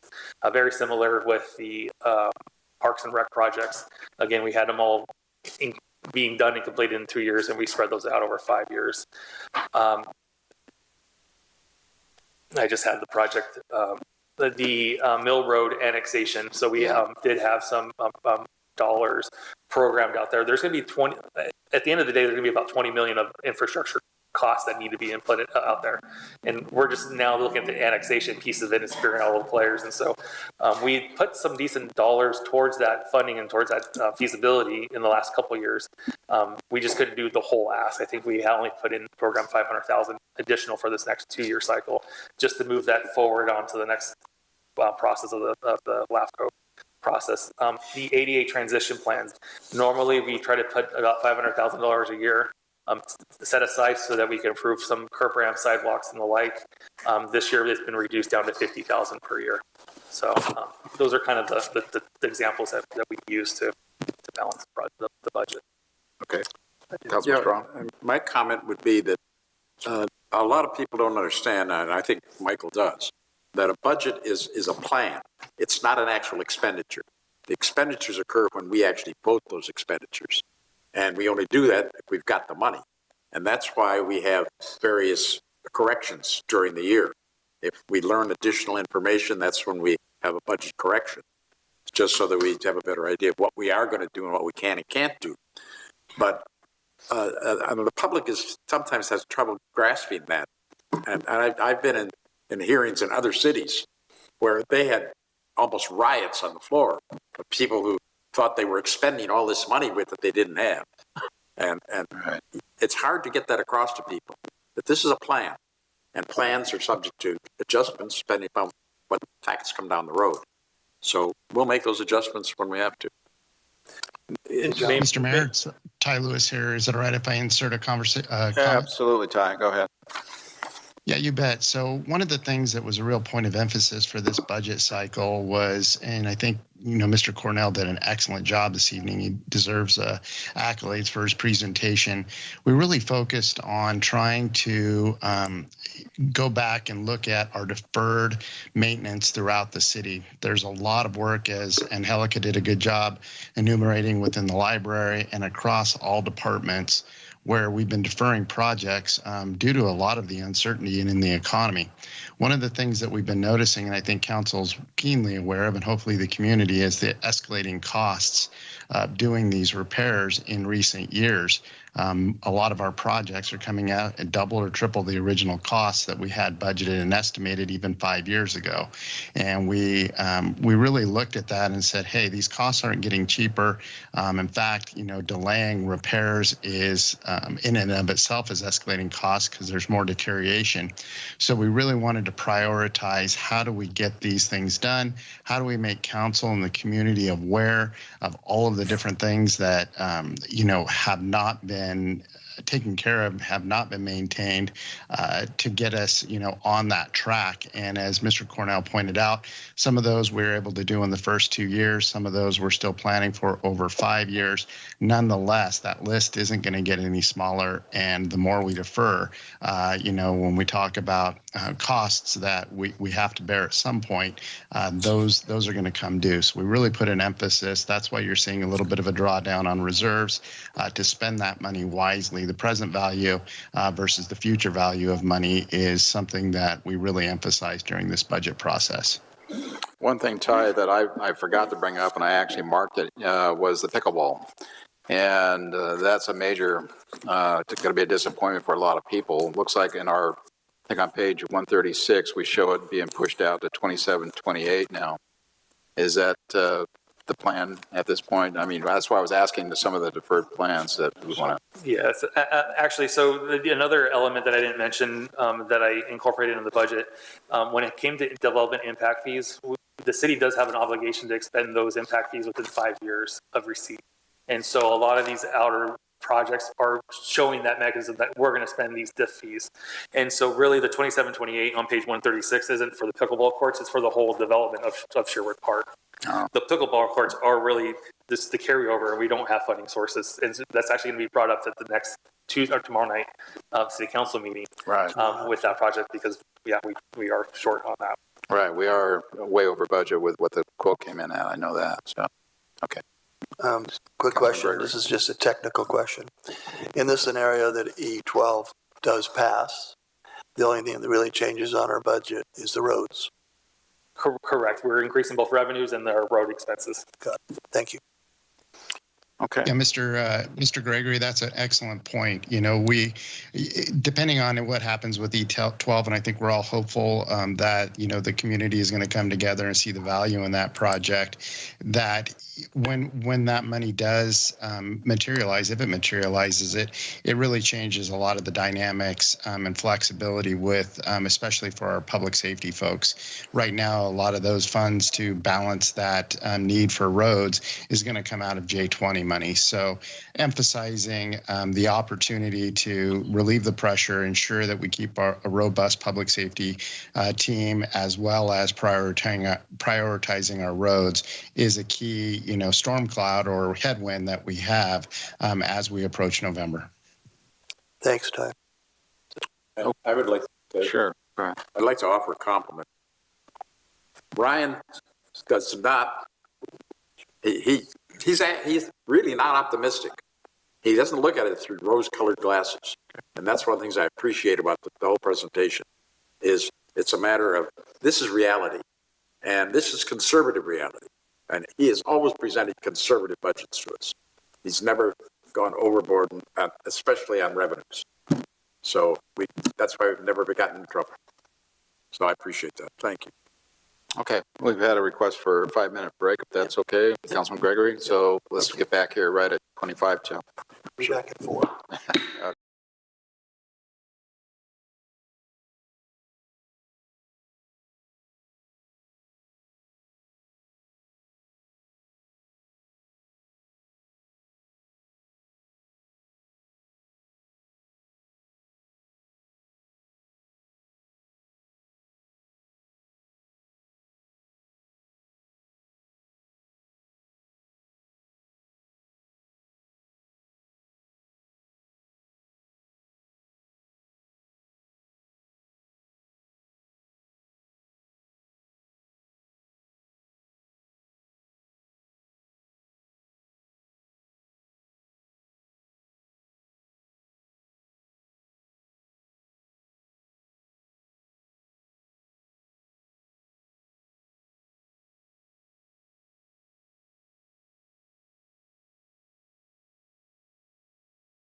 Okay, we'll bring the meeting back to order. And Councilman Gregory, you wanted to make a statement? I did. First of all, I'd like to compliment Ryan on making it much easier to understand the budget. I did have a question about our community partners. At the last meeting, we funded Main Street, Wine Alliance, Yeah, and a lot more money than I Chamber. wanted to. Yeah. And in that meeting, we agreed to go out and meet with the Hispanic Business Association and Maria Garcia with Paul. And we did a lot of work and we have a lot of good information from her. And I don't know what the process is. Maybe the city attorney can help me with this, but I'd like to allocate funding for that group, just at least reserve it in the budget, so that when they bring their finished presentation to us, we can act. Elizabeth, you want to weigh in on that? Sure. So tonight you're just receiving and filing this report and providing any directions. So if you want to provide additional direction or different direction than what is currently in the budget, you can do that. You wouldn't take any final action on anything tonight. So just direction. The staff. I'm sorry. It's a good thought. Yeah. So is it wouldn't make so Can we we could do do that it for tomorrow, tomorrow? We do receive and file today. Or should we do it tonight?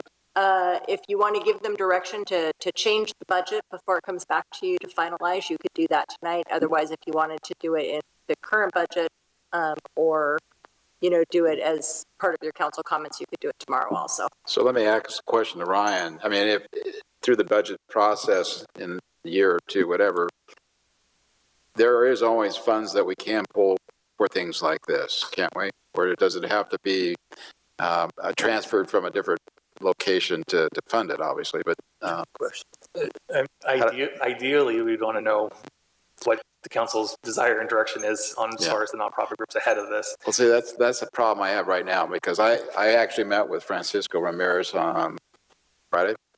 They're working through the Tascadero Chamber to try to get organized. And right now, Steve, they're not, it's all Maria, essentially. And I don't feel comfortable at this point, and neither does Francisco, to be able to start putting money toward just an organization that really has no goals or foundation. So to me, I'd like to see that happen, and we can always make another, through this 2-year budget process, we can always get back into it and make some sort of an adjustment, can't we?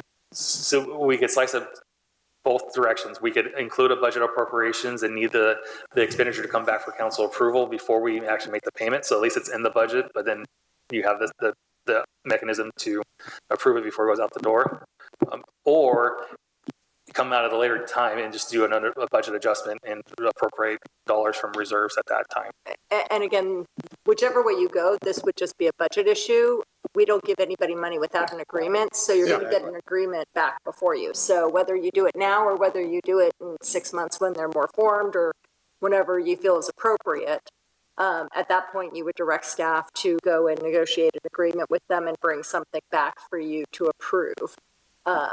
So then it's really just a matter of, are you earmarking some money in the budget now so Ryan doesn't put it in reserves today, or are you going to take it out of reserves in 6 months? And that's the point I was making earlier about what a budget is. It's just a plan, but it doesn't enact anything. Okay. Mr. Mayor, Go ahead. I'm neutral on whether we do it today or this budget or the next budget, but there was also some confusion on Paso Wine Country Alliance about the amount.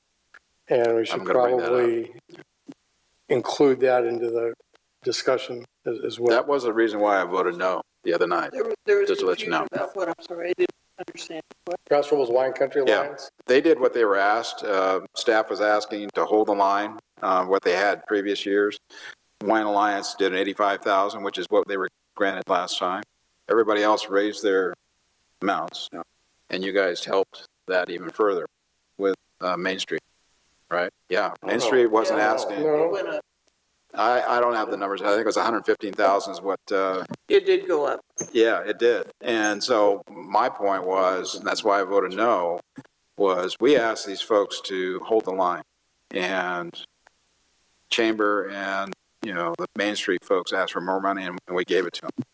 So that was the main rub that I had, and we can still adjust that. I mean, this is something it's a work in progress, but I was impressed, that they understood the situation. We were, in the red, so to speak, with funds, and they were trying to hold their numbers, which is what Wine Alliance did.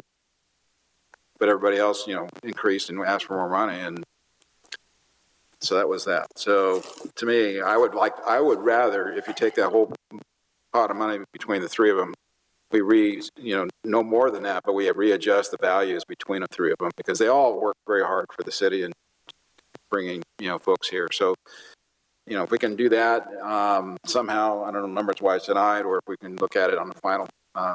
This is coming back the meeting of the 18th, So isn't you'll it? get your actual budget back for approval at June 18th. Right. Tonight, staff is looking for direction from you. Exactly. This is If the you like the time. numbers that they just presented you, or if you want different numbers. Yeah. So if you want to change things around or add money for Hispanic bar, or not bar, sorry. Business The Hispanic Bar Association, the Hispanic HBA. Business Freudian Association. slip there. HBA is the Hispanic Bar Association, in my words. HBA. Yeah. If you want to put money into HBA, you could tell that to Ryan tonight, and he will go play with the numbers some more, and you'll see slightly different numbers on June 18th. And another reason, going back to the HBA real quick, Steve, there's a lot of other organizations, nonprofits that do a lot for our city that do not ask us for any funds. So, HBA, I agree that they're doing a good job. But the point is, I think they need to get fully organized before we really recognize them for even talking about any funding. And that's going to take some time, from what I understand. Unfortunately, you were not at the meeting that we had with HBA. I think they're And more the chamber. fully, I'm sorry to interrupt, Mr. Gregory. I think they're, from our discussions with Paul and Mr. Gregory and I, with Maria and Josh from Tascadero. Yeah, Josh Cross. They are more fully organized than we had realized. They are utilizing the board for a Tascadero chamber as their board. They are keeping separate books. They're doing all of that there, but what they need is a place to do business, which has not been established yet. A place to hang their shingle. There are a couple of alternatives. I've discussed another alternative with her as well. They're still working on that. And getting the stamp of approval, whatever funding there is, if we decide to do it, the stamp of approval from our city allows them, they have people waiting in line to donate, to support, but they want to make sure that it's not just an Atascadero deal because they are already supported by a Atascadero Chamber of Commerce. So. And that seems awkward to me too, because our own chamber's not really working with our own group. That bothers me a bunch. And well, except it doesn't really bother me because I feel like it's not stepping on toes or a crossover. I think the HBA, from everything I understood, they're really networking with a segment of population that is not being touched as readily. And they have the access and the ability to work with the people. There's some of it's a language barrier, some of it's just how people do business and where they feel familiar. But I have to tell you, I am impressed with the design of what they want to do and what they are doing. And if it is even a minimal amount, as you're suggesting, if we reorganize what we've already given out to the basic amount and then give that extra to them, whatever we look at down the road, we don't have to increase the budget that way. We don't have to affect the budget because that's already in there. But if we want to talk about that tomorrow night, if it's more appropriate, but. No, tonight is the appropriate time. Okay. You could do it tomorrow during council comments if you wanted. But tonight, staff is asking for direction on the budget. That was what was noticed. That's what we're here to discuss. So. I mean, certainly there still has to be a contract. There still has to be, everything has to be in order. Right. But it could hinge, or any funding could be hinged upon that. And I'm going to agree with Darren on this. And because we've directed the chamber so much into tourism and into economic development that is more to the tourism area. And that's why we brought the economic development person into our own staff rather than leave them there, because we wanted to do general economic development as well. And I think the Hispanic thing is doing another segment that we're not doing anywhere else. And that is bringing these Hispanic community and those businesses more into the mainstream. And nobody else is doing it. So they are definitely filling an area of economic development that that we're not touching otherwise. I mean, Mr. Hammond, I'd like to chime in. I think you both make excellent points.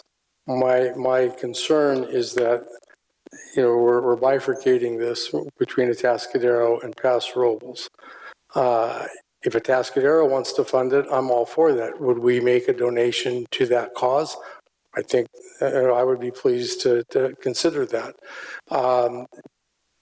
I don't feel comfortable donating to a brand new cause. Main Street already had a grant. Main Street had dues paying members. Main Street had a tax district, a business improvement district. All of those were in place, and it was a functioning, ongoing group. I'm sure that Maria and Francisco will make this a very successful, viable group, but I'm not sure, given the city's present financial situation, if this is the right time to do it. Willing to bring it back like we left it at the last meeting and discuss it further, but I'm uncomfortable with a brand new cause. If Atascadero and the Atascadero Chamber wants to take that risk, I'm happy to let them do that.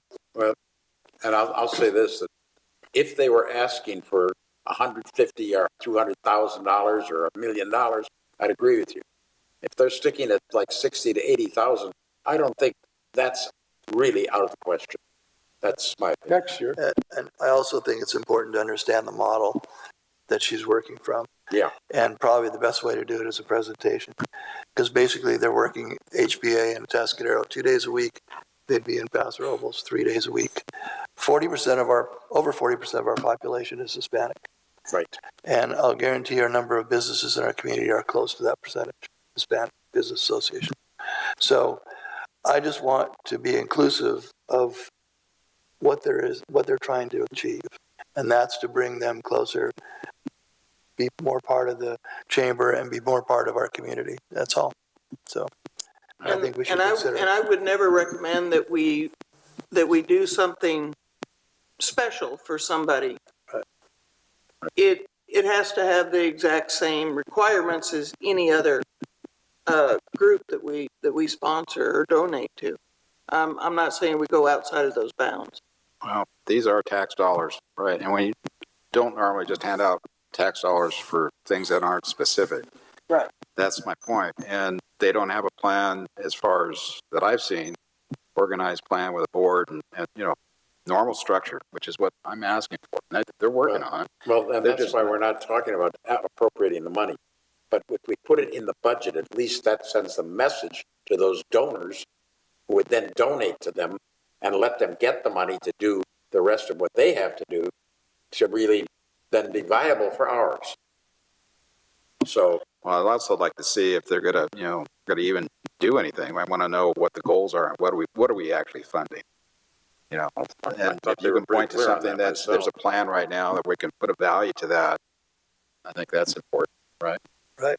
I think Fred makes a good point, though, John. You're not approving. I know, You're but just appropriating money. well, the problem is if we appropriate it, it's coming from somewhere else right now. It doesn't have to. If you say no, we don't give them the money. That's the difference. Okay. I'm just a little uncomfortable on that point until they get fully structured. So, coming back though, well, let's finish this point. So, good idea. What's the board's pleasure on this thing with regard to HBA? oh, well, I'd like it included in the budget. Okay. Just budgeted, not appropriated. Just budget. Budget, and I'd say no more than 80,000, somewhere in the 60 to 80,000 range. I wouldn't go above 60. So you were asking 75, wasn't it 75? I wouldn't go above 60, personally. All right, so placeholder, it's 75,000 right now, which is what they were asking for, is what the three of you are asking. Appropriate only because it's 60. You could go less than that. Show. Yeah, I know. So we've got multiple conversations going on. So if we. Yeah. No. So I'd recommend 120,000 for 2 years. No. How much? 60,000 a year is what you're saying? I would do 60 to start with and see if they even get started within a year. I would cap it at 60. You want to do it over 2 years, 2 years. Well, You want to do 61 year, 61 year, but cap it and look at the results. I think 60 is too much to start up. 60 and Paso provides 30 and Atascadero provides 30. I think that's reasonable. They have donors lined up. They don't have any dues structure set up. What's the dues paying members going to contribute? Well, they need to have some skin in the game. hang on, Chris. Go ahead. What a Tasker does is Tascadero, and that's for what's happening there.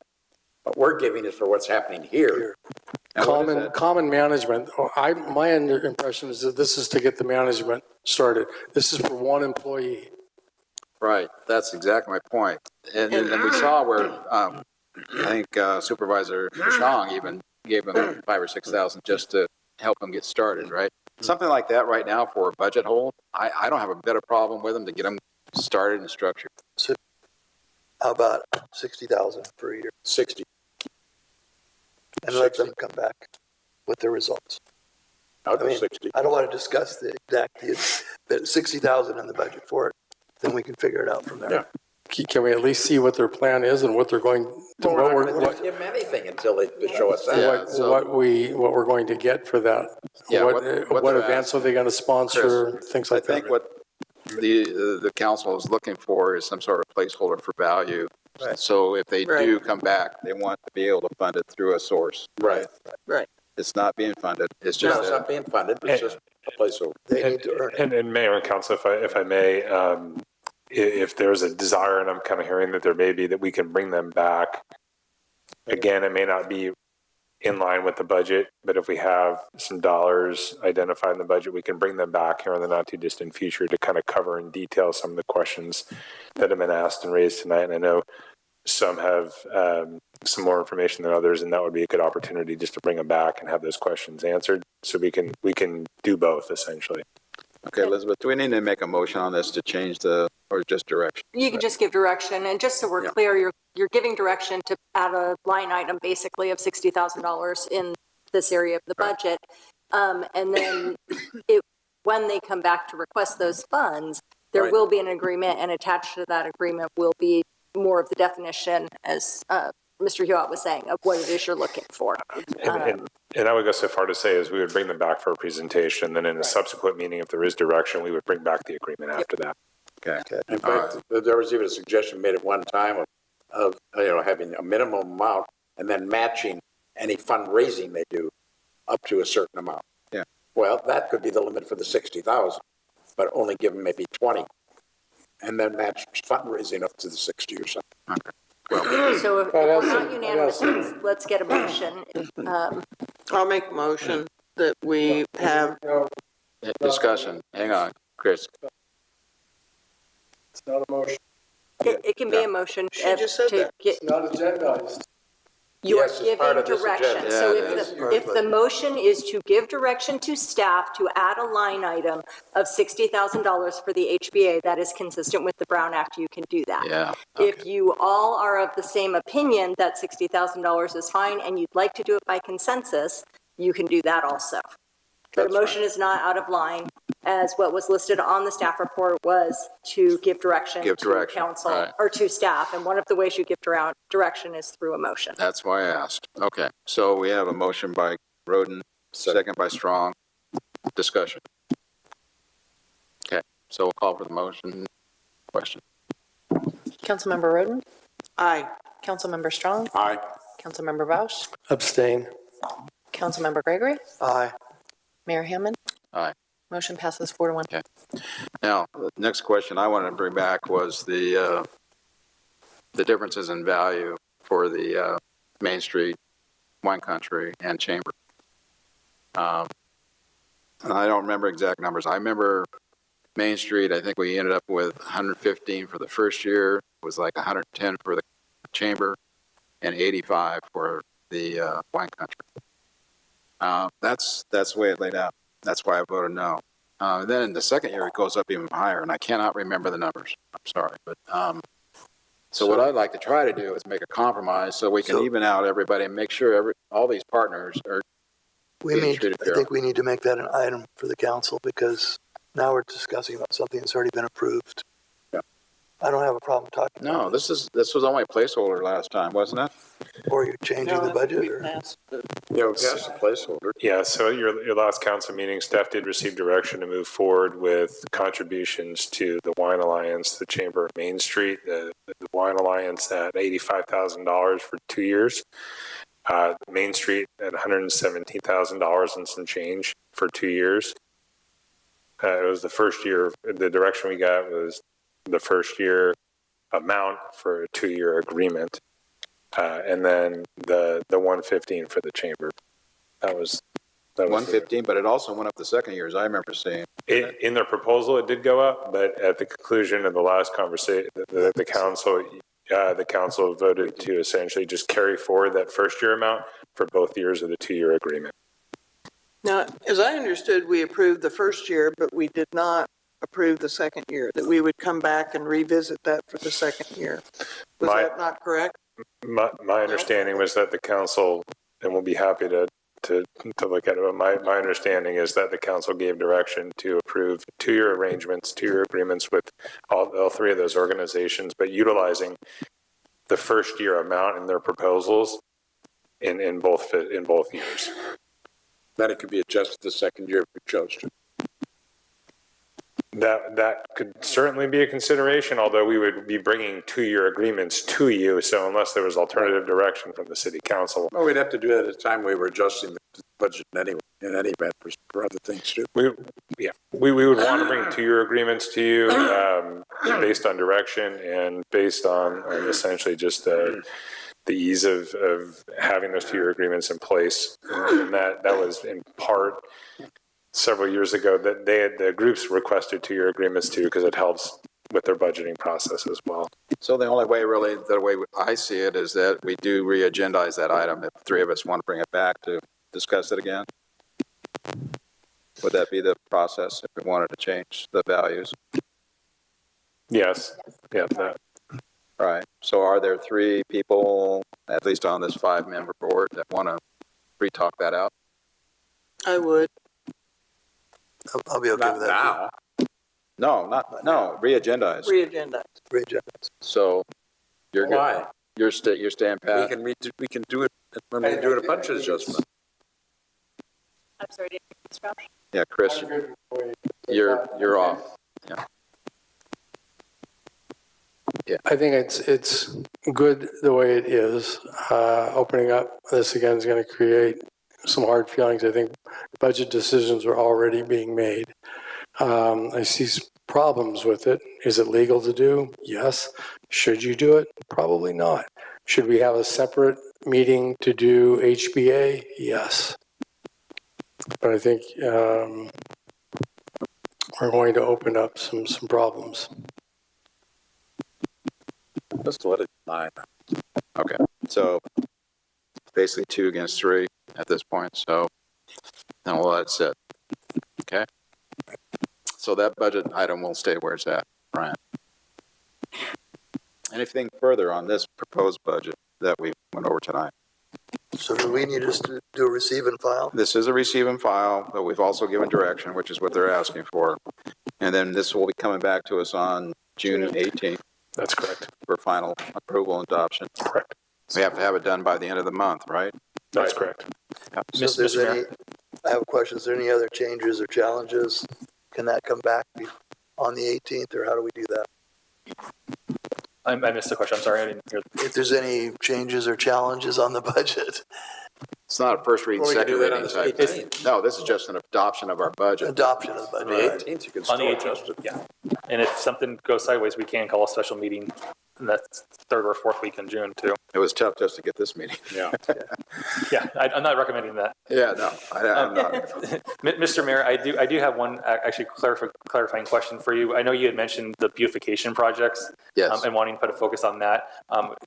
Is there consensus from the rest of the council to look into that a little bit further? I just gave you my thought, but does everybody know what I was talking about there? No. Okay, so this was done way back when the council and I were on. We designed these monument signs at our entrances that would allow service clubs, religious folks, all the groups and nonprofits, basically, when you come into a town, you see who's in town. We don't do that now.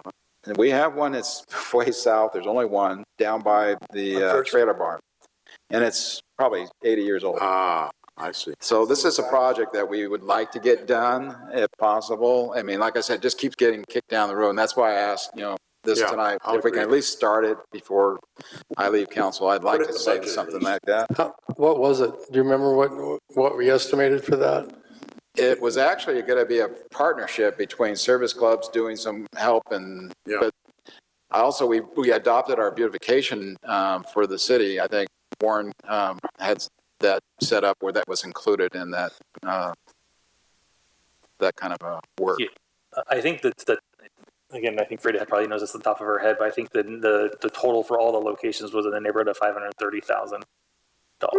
I didn't think it was that much money, but But there's Can about we have fees where they Yeah. share the cost? yeah, So service club signs weren't in the current estimate. It was for all the locations, it was landscape, design and installation. And for the airport is much more significant. We have exterior improvements, monument sign improvements. right. Some was all group- landscaping. All these were grouped together as one project. so- Correct, okay. yes. I see.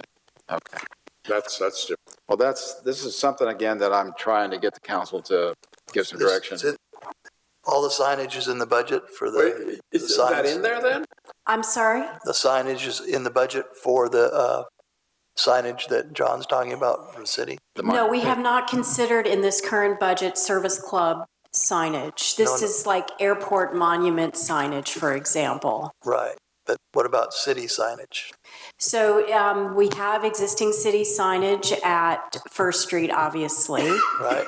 but we were also considering the gateway at 24th Street, which was landscape, and also at the north end of town, where we would consider what we could do at that location. But service club signage wasn't on our radar at this point. Okay. And then don't we have a sign out on 46? We do. It's on Inbound. 46 East near Sensorio. Right, okay. Yeah, that's basically a gateway to the city sign. These Correct. were more service club oriented type. Mhm. Very similar design and as far as looks, though, very complementing each other. Will they work together? That's the question, in your opinion. We can always add service club signage at whatever location that the council desires.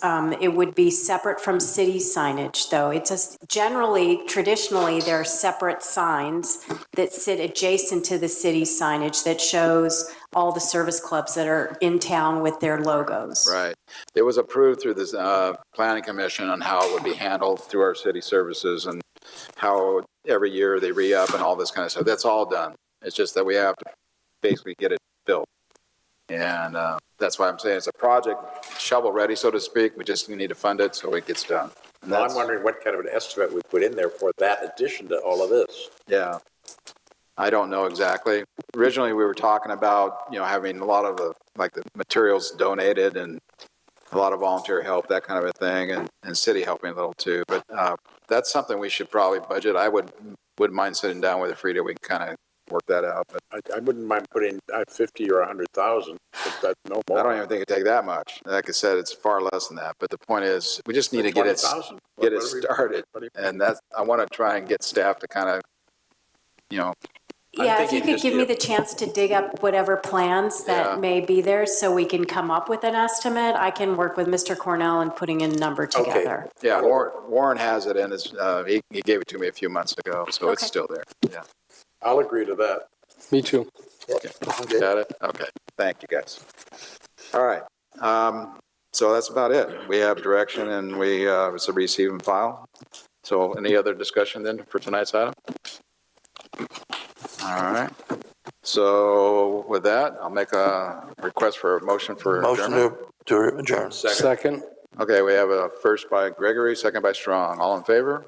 Aye. Aye. We're adjourned.